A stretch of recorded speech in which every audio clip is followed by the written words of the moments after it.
up a seat at the bar to join us for another episode of McAnally's Pubcast, a podcast exploring the fun and fantastical mind of Jim Butcher's The Dresden Files series. Hosts Tanzan, Maggie, and me bring you another round of literary analysis on this immense, immersive, and colorful environment inhabited by Harry Dresden, the world's only licensed private investigator and professional wizard. Join an active and engaged community of new and die-hard dedicated fans focused on the fabulous themes, theories, characters, context, lore, and more. This is McAnally's Dresden Files Pubcast by Free Flow Rambling. Conjure by it at your own risk.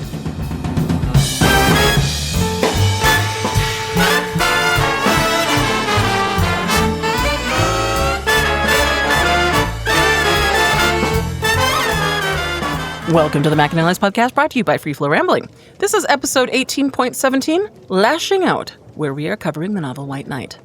My name is Tanzan, and I'm joined by Maggie. Hello. And Jess. Métier. Something somebody does well. A formal word that refers to something that a person does very well. Or, what Tanzan said. Like I said.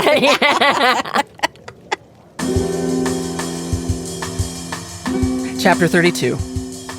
Murphy has a talk with Harry about his recent outbursts and the responsibility he needs to take for them. Marcone contacts Harry about his unpredictable plan, which he and Murphy are now on board with.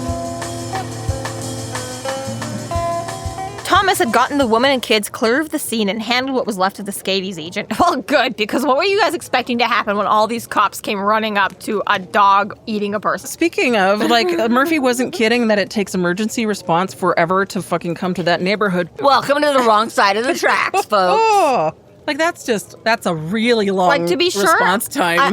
I'm sure. Especially from a cop that's calling it in. I don't think, Harry washing the dog counts in that timeline. Harry probably just took off before the cops arrived, and the first place he went was to the car wash. Fair. But still, they still had time to take off and get Elaine out of the car and with the paramedics. I don't know, maybe Harry did stick around for that part, but I'm like, it's just suspicious that you're like, oh no, Harry, you didn't have anything to do with the car bomb that went off today. You didn't have anything to do with the explosion outside of Marcone's. You didn't have anything to do with this. You just happened to be at all three when they happened.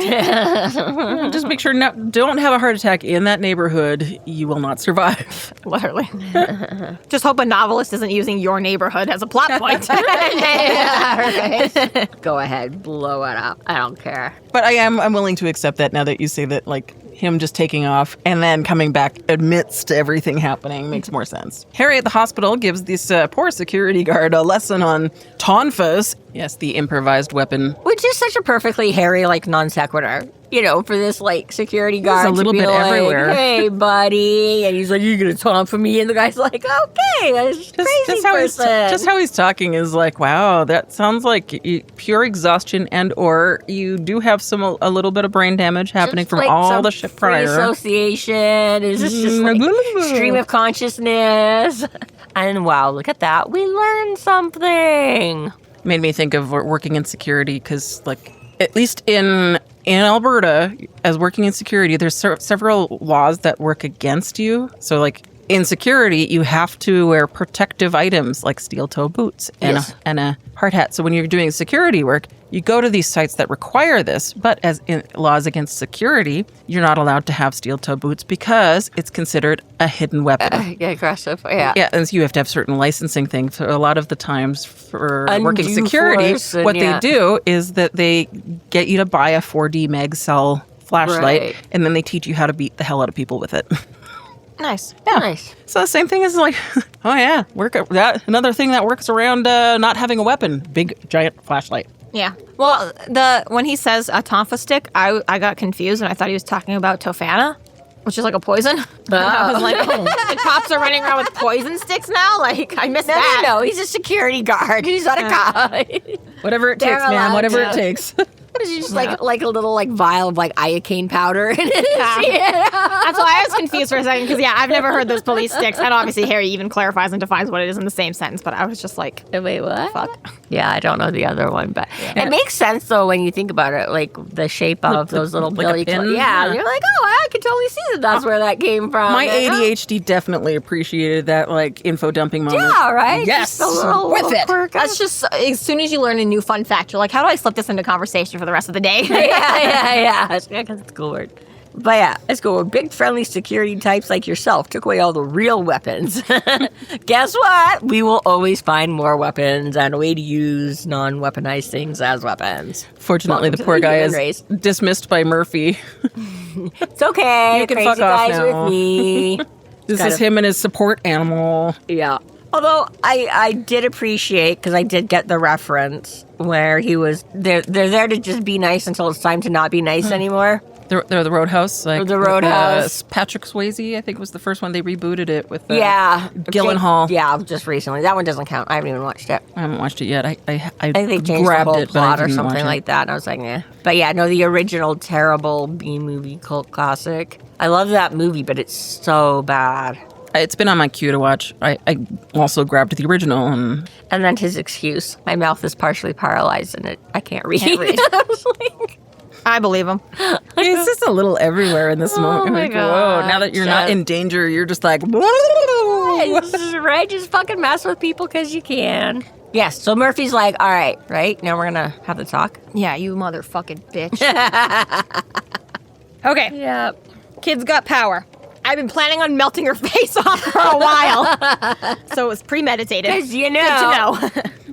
needs must. Like, hello. I practiced that scary moment. Yeah. I knew she was going to. I mean, come on. This is so impractical and like an actual fight situation. A little slow moving, melting face fire thing. Come on. Harry's saying that he had a face melting thing come at him at one point and it left an impression. Not the black orb of death. I don't know. It might also have melted his face. But I was like, is he referring to like yeah, a I mean, Justin it could thing, be or like is he that. referring to like one of his bad weekend things with like That was that duel where they're pushing Right. stuff at each the other. Mortite? Yeah. Mordite? Mordite, yeah. It could have been a napalm thingy, because a little bit closer it would have been his face. Yeah, I'm not 100% sure. I could also see Ebenezer doing something like that too, though, because Ebenezer seems like he would also have a heavy hand when he wanted to. I think it's kind of like the line between Ebenezer and Justin is that Justin did like he tortured them to train them, and Ebenezer did not. He made them work the farm, like Yeah. him. So I don't think it was Ebenezer, but it could have been Justin. I know in future books you find out that Justin used to throw baseballs at them. Doesn't say anything about fire, but anyways. Yeah. Let's not be. Still, either way, if not it a is stretch. more like the Mordite or the napalm or something like an adventure that we've seen, I don't think it's fair to be like, oh, it made an impression. I'm like, oh yeah, you're the one who went out to war. Molly is with her boss. Like, I was going to say, off the top of my head, I couldn't place the event either, so I am wondering if it is more of a Demoran thing or something, because I was like, yeah, off the top of my head, I can't think really in any of the... like a very similar books. ball of fire held in front of your face scenario hasn't happened, but obviously there are other examples of close-ish. Yeah, I mean, he's had a few scary things come at him and threaten, so whether it's just... Yeah, exactly. I think his reasoning ultimately is still sort of. I agree. It's like he was very harsh there, and It's kinda I agree that Cadillac Molly sort of did thing. need to be taken down a peg because she's just acting way too fucking like off the walls. But yeah, still, But Harry, just like, Murphy may have a point that But you need to maybe be the that scary was one, a yeah. little, you could have drilled that home another way without. But she does clarify that actually wasn't the problem. It's his other lashing out outbursts. yeah. Lashing out. No, See what I did there? no, I don't get it. Huh? Wait till next chapter. Maybe it'll make sense. Oh, and I wrote that before I got to the next chapter. Yeah. it's almost like Harry's possessed. Those are like the best. Again, like the overarching thing is that I agree that Molly was acting. Come on, yeah, Like, it she's was acting a out of little bratty. bit. She's- like, come Yeah, on. she's being rash. She's running around. She's making her own choices when she agreed that she was going to do everything that Harry said to keep both of their asses safe and alive. Well, that's the thing. The stakes are really high, and she seems to forget that, again, it's not even just you're messing with. Yeah, and him. it's hard to see who Harry seemingly breaks every law, but he's like, but you don't get it. The ones I'm breaking are Yeah, Do as I say, not as I do. with, You again, are- with, yeah. with the wisdom of experience and years and things like that, Yeah. not just because I think I know better. He's like, yeah, but also like again, just that the ball, like exactly right. Like even if you take sort of the death sentence out of it. Harry, again, is like, I'm running around solving, like, murders and dead bodies. And you're Yeah, like, and I'm I just should be here. Like, I have. I mean, it's the exact same thing as Susan inviting herself to the party, right? Harry would have had 1,000 less problems if he hadn't had to have protected Susan during that fight in that situation, right? Yeah. Susan throwing herself in there is what caused the war to kick off, ultimately. I mean, that probably would not have been the events of the night, it's Harry's considering... fault, but yeah, it's like Susan definitely being the impetus. Yeah, exactly, right? That's really a good example because she didn't have a clear understanding of what actually was going on. Exactly, yeah. I can take care of myself. I have garlic in my basket. Yeah, well, it did you a lot of good, didn't it, sweetie? So I can see, yeah, exactly, Molly fucking around and thinking that she's so smart is going to get both of them killed legitimately. All that said, Harry, you've basically brought Molly into this world and said, you can't trust anyone, no one's safe, I'm your only friend, and then you're also trying to hurt her. Is like, bitch, what ally she's gonna get in the supernatural world when you're the one who's fucking also threatening her ass and dragging her into these problems? Right. Well, you're not trying to drag her into the problem, in all fairness, but yes, but the one that is threatening to burn her face off with a little blob of sunlight or whatever it is. I'm the only one who can Molten protect you, sun. Molly. Rely on me, Molly. You need me, Molly. Face burn, melty thing. Yeah, right, exactly. That I've been planning for a while. I just knew one of these days you were going to piss me off enough. I mean, I these was are like to melt your face off. Army tactics where you like break them down to build them up again, like Something almost kind Cult of. tactics. And, That too. And yeah, and it's a combination of, is this just the best way to get through to her? Is this subconsciously, right? Harry was like, well, this is how Justin drinks. I mean, obviously he's a lot gentler and a lot kinder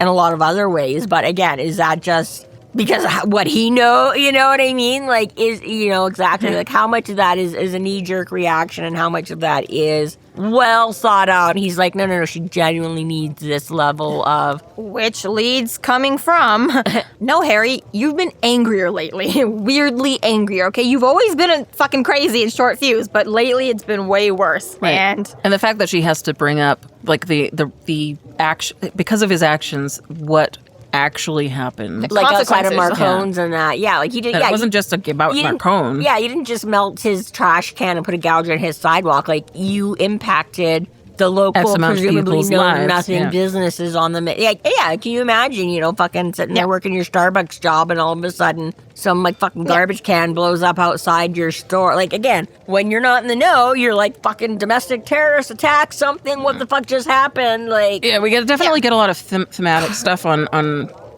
actions based on what they think is the right thing at the time without thinking about it. So, like, this is what he's already trying to teach Molly. Yeah, but he's not following himself. You because just he's, said it yourself, Harry. You have to believe in it. You have to think it's right to do it. So you thought you were justified. And I kind of like that Murphy is the voice of outside saying, conscious. okay, nah. Well, and it's almost more humiliating because Marcone came out and immediately had that too. He's like, okay, so now these workers are not going to be able to go to work for the week while it takes for me or Starbucks or whoever to repair this glass and this even sidewalk. tried to like prevent it from and happening. tried to prevent it in the first place to stop Harry from being crazy. But just that moment when he comes out with Hendrix and he just surveys the damage, he's just like, fuck. this fucking psycho doesn't give a single fuck, right? Like, like it's embarrassing, Harry. Like, you're supposed to be the good guy, and you've just put people out of work for a week or two. Like, and again, much less than blowing up Mark. It's not sure like you haven't killed anyone, you didn't but burn it to the ground, like, but exactly right. But it's like you're not like again. Remember, if he makes the point, it's not just Marcone. Yeah. There's somebody drives a car through my 7-Eleven and I can't work for a week or two is gonna ruin my life. Like, like exactly. It's like regardless of whether Marcone is responsible for the insurance of the Starbucks or whoever, it's like you say, right? It's like those people, all they know is something went boom. Yeah, and shit that's came scary flying now, through their store, and now they got to shut down and rebuild. And there will never be answers. And there will never. It was some guy in a Halloween mask on PCP. Yeah. Thank you very much. Buffy and Murphy and right? No satisfactory explanation for what happened. Well, and the whole kind of conversation ends up in another Uncle Ben responsibility speech. Yeah, but just having that responsibility. penny And even drop. more, Murphy, grilling into him about being like, listen, when I was fucking wrong and you told me I was fucking wrong, I owned up and apologized to you and I've done better. Go show it to my dentist. Fucking grow up, Harry. But yeah, she's But it's like, true because, I owned up when I His first response is getting angry with her, which she's like, yeah, exactly. case in point. Which, exactly. You know the fuck to tell me how to do. That's what you. No, I am a bag of dicks right now. Oops. Yeah. Yep. And I appreciate it too because again, on the slow move sort of with Harry and this, again, like because we were in his thought process and stuff like that, it's not really until she points, like you say, the outside perspective of it too, where you're like, oh yeah, right, like yeah, I wasn't thinking about the people in Starbucks either, right? You didn't mention at the time that there was, right? I mean, you sort of when you got there, you're like, oh, there was this is on the first floor, then Marco, right? Same thing. We're like, oh the fuck, like Molly's not fucking listening, and he's got a fucking team of like fucking Demeter is fucking in with Marcone, who's just hell, you know what I mean? Like you're right there. And Hill Murphy's like, did you think maybe these are a little out of line? It's and like the Avengers getting in trouble for blowing up New York City. Exactly, right? See the forest for the trees, really. Like. Yeah. And it takes us. Someone was like, oh, yeah, no, good point. You're right. We, again, were there like, oh, it's totally justified. But it's like, no, actually, yeah, no, wait, those were. Now that you pointed out, now that you put that spin on it. Thanks, Murphy. I guess I needed that too. My hand burned. Oh, is it? So bringing your kind of point home is Murph does ask about Elaine, and so Harry does let her know that physically she's going to be fine, but Thomas sort of gives him the lowdown that her psychic damage will definitely take even longer to get over. So it comes back to her sort of... One more psychic scar. Yeah, exactly. Being in this place of... Yeah. Which is... Yeah. AB negative, you fucking...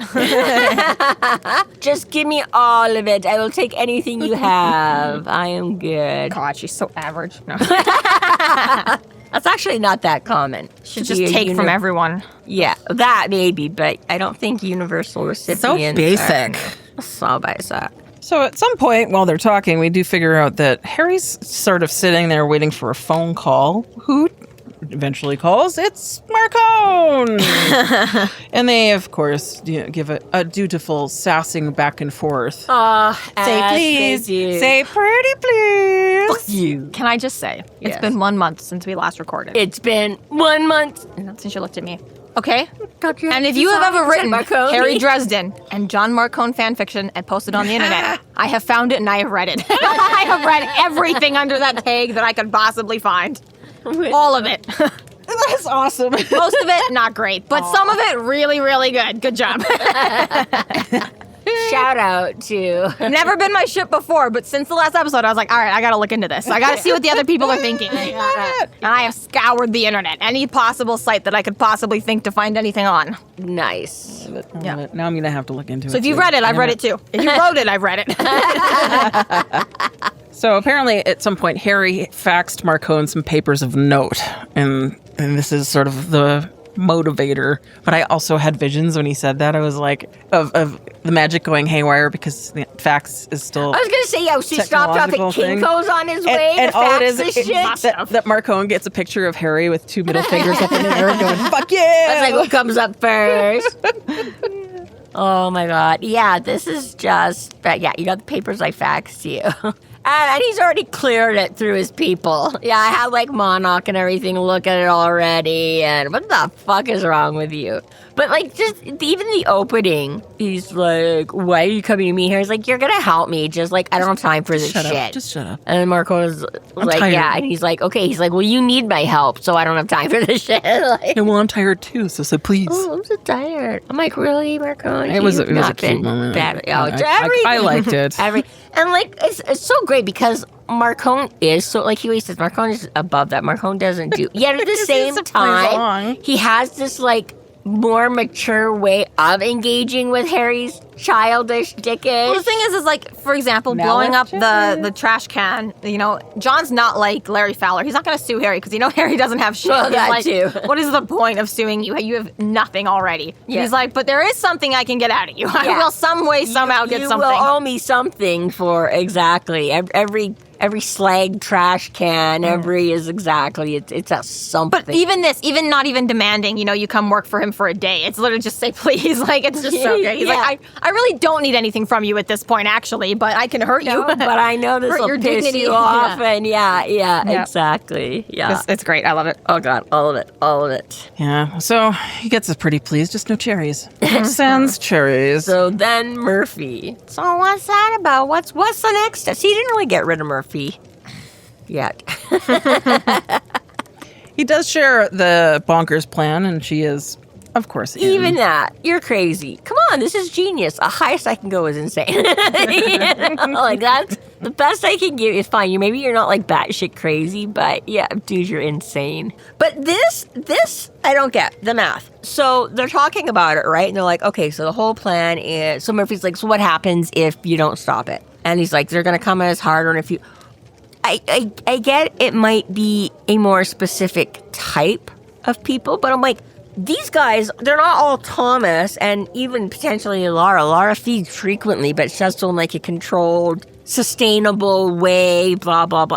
Are not these hundreds of thousand people still going to die? It's just they might not all be as centered around the magical ones. But I'm like, all of these vampires are still going to go on and eat for the next few years. They're still going to eat as much as they fucking want. So you're actually not stopping any, because, right, they're like, what's a few thousand more spread out, right? I'm like, but you're not actually. They're still going to eat all of those people. They just won't all be directly at anyone with magical talent. They sort of behave on the behest of the White Council. I think currently, but if they get out of the way, then there's nothing keeping them in check. Well, I think the level of riches that, the main Wraith family have, or like Duke Ortega, where they had these farms, mansions, whatever the fuck they're dealing with. Compounds. That's not necessarily the norm for every vampire on the planet. Some of them are capable enough to have these fucking human farms, but most of them just sort of, as they get hungry, they get these, they go out and they get one or two or something like that. Bianca and stuff was arguing that it was unhealthy that Thomas attached himself to just one instead of ranging around, but I still don't get the impression that they all kind of have a harem at home waiting for them. No, but that's just it, I think. Right, but the White Court isn't usually killing who they eat off of. If they just feed one time, leave it and go, most of the time those people recover and continue on. It's just some of them that keep. I also get the impression that, all of the vampire courts have sort of been moderately policing themselves because the White Council has done a certain amount of protection. They don't step in because they're, not going crazy. But again, I mean, okay, yeah, so yeah, they might up a little bit. But if they are gone, then they can go hog wild. There's no one to stop them. The fairies aren't going to give a shit. I mean, I guess maybe, but, I know what you're saying. So the White Court specifically is fucking trying to be the deterrent. They're the only ones who have said we're here to protect the humans, right? Like you said, the fairies, nobody else fucking cares about protecting the humans. It's only the White Court that's going to do it. Council? Yes. Okay. That's fucking annoying. I know, just checking. The council. Because right now Laura's doing a little... I've started rating the Wizard Council because of that. Yeah. But point is that they're just the idea of them being in the world as opposed to, same as Batman. Batman doesn't actually have to be around every corner. It's the fact that he could be that, makes Gotham act smart, Yes, yeah. No, I do get that. And I guess I could see some right. And I guess like you say, maybe dirtying your water hole, then the council's going to show up and be like, what the fuck? I guess, like you say, much more indiscriminate killing, whether you're feeding or not, I suppose. But to Tannen's point, I do feel like there's a lot, they can leave people, and they do to some degree, but I feel like they all, especially the ones that are going off of, the panic and the fear and the depression, again... Yeah, one target is easier to relentlessly attack over and over. No, but just that they are primarily killing their targets, because you're going to get more fear, more depression, more whatever. Maybe the race do a little bit more of dragging it out, but I feel like they kill plenty of people.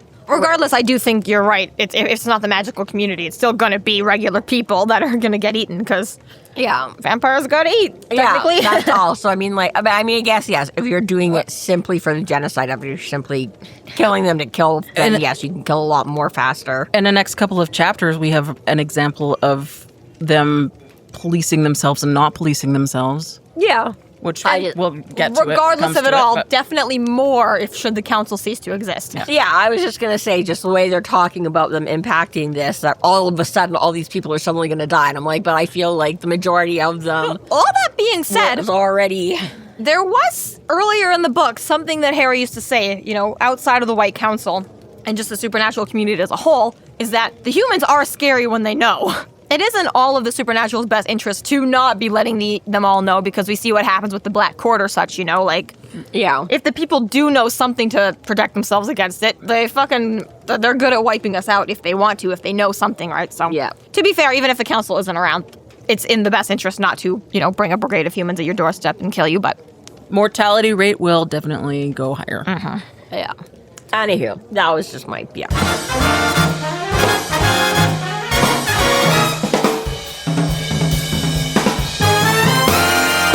Thank you to our Patreon subscribers for your generous support. It's people like you who help us to do what we do.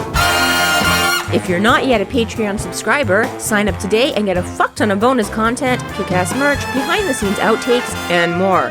Sign up today at www.patreon.com/freeflowrambling. Chapter 33.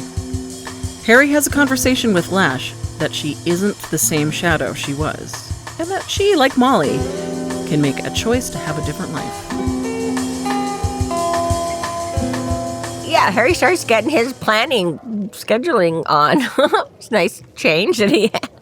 Pros and cons. On the one hand, it's great that he has it. The other time, he's like, now I don't know what to do with myself. And he's being a busybody, just trying to keep himself distracted. He's all showered because he's all pretty. Yeah. Takes care of the fur babies. But yeah, it's kind of funny. I think this is the most sleep that he gets on purpose without being horribly injured in any of the books so far. One of the few, and it still isn't that long or that great. But yeah, exactly. Making his breakfast of champions. He hopes. Yep. Cheerios. Oh, Cheerios, a turkey sandwich, and like Coke, right? Lash manifests for Harry, which, for her to sort of already just manifest for the purpose of asking the questions that she does is strange, interesting enough. Right? Mm-hmm. Really, that's what you want to bring up? Is do you think Molly can actually change? I really do like this chapter. Isn't interesting? It's good. It's flipping the script. Mm-hmm. Yeah, because Lash already thinks that Molly is stuck in her ways and gives no shit for any wizened words. Yeah.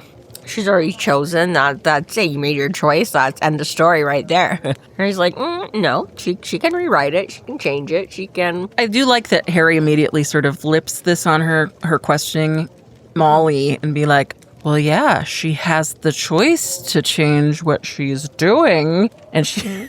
Yeah. And Lash totally picks up on it and is immediately offended. We're not talking about me. No. We're totally talking about Molly. She's like, fuck off. I think the lady protests. Don't protest too much. Yeah. Even with, like you say, even pretending you have no choice is making a choice kind of a thing, right? That, just being like, I can't change. That's how... and it does. It raises some really interesting things that most of us probably haven't really considered that much, right? Because even Lash, right? Herself, she's like, well, but this is it, and I am that, and this is how, right? And Harry's like, yeah, but wait a minute. And again, he's like, normally, how long do you hang around in this form? A couple weeks or something before they get, either they've chucked it and gone the other way, or they totally give in, which is more often, but more than 3 years? Well, and she seems unusually moody as well, because normally she's pretty in control and she's slithery. Well, yeah, for whatever reason, she's choosing just to show herself in some, I don't know, vulnerable. Yeah, I was going to say, she doesn't have to look like she didn't get any sleep the way he does, but the fact that she does. Which is to me still manipulation, but, probably. You're sad, Lash. Probably. But yeah, that very core down of arguing with yourself, but not, and even that, so he's like, but I know myself, and I know that I've been talking back to you, right? And I love how Harry still refers to it as his evil twin. It's what he did the first time, and his subconscious was immediately like, dude, I'm not your evil twin. I'm just you. I'm just your base. And Harry is so anti-authoritarian, even to himself. He can't even give himself the fact of no, you're just my evil twin, okay? You are just... I don't think his conscious self can allow that sort of, without having that division, it's just too slippery a slope for him. I'm sure, but he could call it my other self, my subconscious. But he's like, no, my evil twin. Despite he always refers to it as he sometimes evil twin. calls it alter ego, but yes. Occasionally. But yeah, even when his evil twin is saying, I'm not your evil twin, he's like, shut up, evil twin. I just love that. Well, yes, exactly. Lash saying that I talk to you when you're asleep is, clearly that's who she's talking to, Mr. Evil Twin.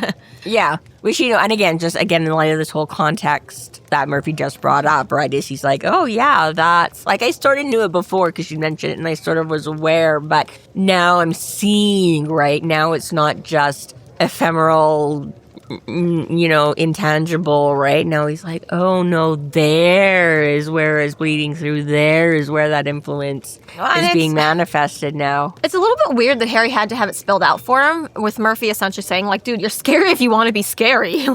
You need to actively work, and this is something she says more directly later on in the books, but either way, she's like, bro, if you want to be fucking evil. Like, you're on the line. Like, you're scary. You're a super tall guy. You've got all this power. You do whatever you want. You tell anyone you want to fuck off. You gotta understand what that looks like from the outside looking in to the rest of us, you know? Yeah. We're happy. I think even Butters, too, he's like, we're happy you're on our side, but dude, Yeah. If you weren't, Yeah, so it's like this, I you think know, it you're definitely all like, needed the Eureka moment, though, like of actually being called on his shit. oh, No, for sure. for sure. Because that's exactly it, right? Like Murphy and all of them are like, but this monster that the council has been afraid of you becoming is very easy. It is. All the pieces are right there. You are already that. It's literally just in the actions you choose, right? It's not like, it's like in a heartbeat, you are already all of that. So, yeah. Suddenly losing control, like you say, on those little bits of anger and temper and whatever, right? Like, yeah, for everybody else looking in at you can see even Murphy and Butters are like, well, we're pretty sure you're on our side and we're grateful, but right, how many times have you made them sort of pause and wonder and be like, ooh, if he's... Which is why exactly him turning the script on Lash here and saying, like, listen, dude, come try. Yeah. Make the effort. And this is why it's really cool, too. I'm going to, speed through this a little bit to get to the point I want to talk about the most, which is you are a reflection of the demon Lashiel. You're your own entity in here. You don't have to go back. Why don't you just be your own entity? Why don't you just try something new and be a different person? This is your chance to walk away. Maybe the demon trapped in the coin in the basement can never change, but I've infected you just as much. You're living in my brain with me. You're imprinted on flawed material. Yeah, exactly. Yeah, that's totally. It. If you only exist in my brain, in my mind, and my mind could be changed, then you can't, right? Exactly. What you are, what you is Which is exactly. just You're this new. so cool. And it has, at this point, it's been Lash and Harry in there for years. That's what we said, yeah, over 3 years. It's been a or long whatever now. time. And obviously we know this is the longest anyone has gone without actually picking up the coin. There has, like, Because he asked her right Lash here. says right here, yeah. She's like, no, there is no other example. I don't know what happens. This is brand new for all of us. Yeah, There's nobody- definitely some oh fuck moments on her part, I think. Right, and I mean, just Lash, the obviously, yes, Lash, not Lash. Yeah, Lash is manifesting into her own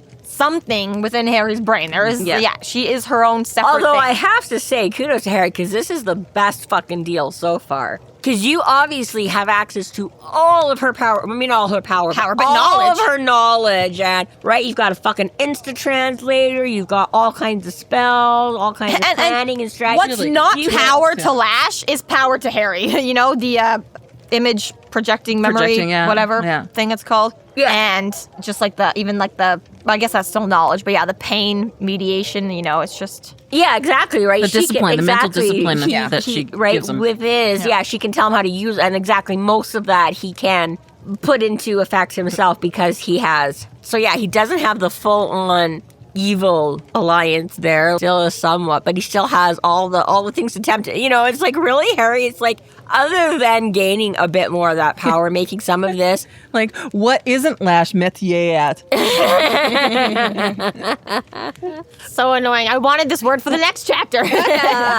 Dang it. Well, you should just have made your own self-imposed rules better. But But even still, like, lady, you ain't Lashiel. Like, damn. Because, I said this already, but basically he's like, there's no way I'm not talking back to you. Like, whatever my evil twin is doing and saying, he's not just taking from you, okay? He's giving it just as good. I know who the fuck I am. Yeah. Okay? He's like, so I found out I've got some newfound, anger issues. What do you got? Yeah. Like, exactly what is, and it's, I don't know, maybe things like this, questioning, can someone really change? Well, if this is what she was like, isn't that what she is? Like, I don't have free will. And he's like, but you kind of... And even just how certain she is. She's like, I will vanish when you take up the coin. It's like, it's been 3 years. Do you think I'm going to take it up? What I kind of like about this too is like how Harry is almost using white court manipulation of her, and it's sort of all He's sort so of bored. ties in because he's like telling how he said before that he would be. Oh, I think I'd be good at the game. Yeah, he is. He's manipulating this dark shadow in his psyche that wants him to take up evil, and he's manipulating Lash Because, he's that is like, oh, if you there. merge with your former self, that means you're dead. Yeah. And she's like, version of you fuck. cease to. Yeah, exactly, right? So he's totally playing the white court game right here. He's like, he's practicing before he's He is going off. totally. He's like, what's the better deal? You and me or you and her? Yeah, and that's just it. Because, like I say, if he can hold out that little bit longer still, like he said, go the distance there. Because that's the only thing he's missing is more of that just raw, instantaneous, right? To be able to do. And that's the only thing now because he's got access to everything else. And they're doing it. So other than the fact that he can't just, like you say, completely rely on it, because at this point it might still tip him over to get the rest of that power. But still, he's got hellfire. He gets knowledge. Exactly. He's like, you get to be your own thing and have. I mean, yeah, you're living in. Lashiel's not walking into churches, okay? With me, you can go look at some glass art. Yeah, exactly, right? Go look at the stained glass art. But It's interesting though too, also because like she is the demon of manipulation. Like this is her whole temptation and manipulation, master, and he is taking the shadow and doing the exact thing that why It's she doesn't impressive, like it. but this is why I think that's even more to the point of how Lash is not Lashiel, because I don't think Harry would ever get this conversation through to Lashiel. But Lash, a totally separate being, is more capable of being manipulated because she's been infected by the Dresden, and he's a fucking idiot, especially if they have tits.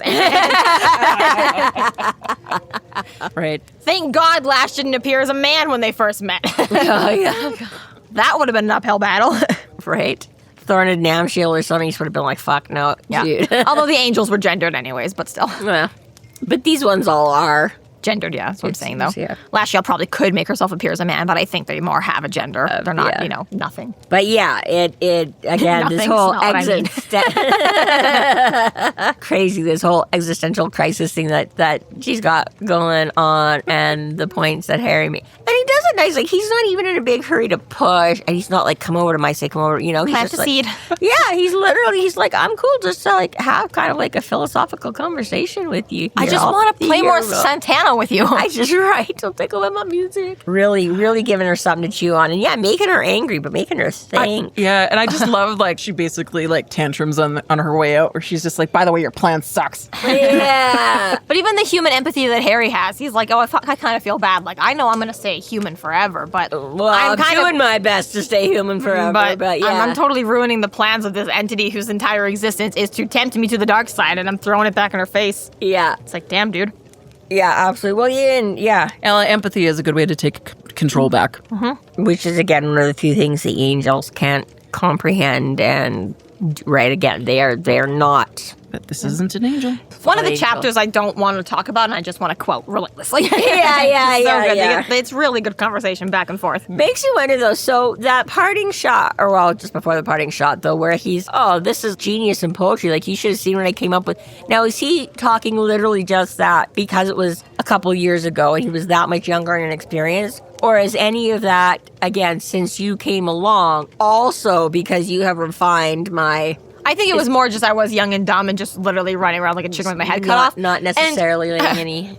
If you haven't figured it out by book 9, okay, there's some interconnectedness starting to happen, okay? Books 1, 2, 3, he doesn't really get it yet. He's starting to now start to see, like, you know what? A lot of these people fucking know each other, and they're all working together on the outskirts and the sidelines and the background and the... We're not quite there yet. More things. We're weaving a tapestry here. I think, it kind of like to Harry. It was like in book 1, 2, even 3. It's like every time he left the house, it was a brand new day. Now he's starting to be like, this is the same goddamn shit every day. Yeah, exactly, right. Enough of those, starting to see the forest as opposed to just trees before. I think he's refined with and without Lash. Yes. Just the process of age and experience either way. Although she probably is speeding that up. Yeah, definitely. But I was going to say, I think myself, I just kind of took it that, like, just me, myself, just that time period ago, not that since you came, even though it has. But yeah, exactly. I was just his Wile E. Coyote Acme plans. This concludes our episode 18.17, Lashing Out.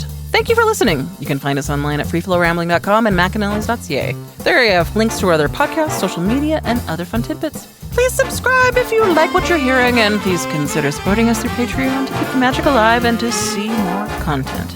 We are Free Flow Rambling. Conjure by it at your own risk.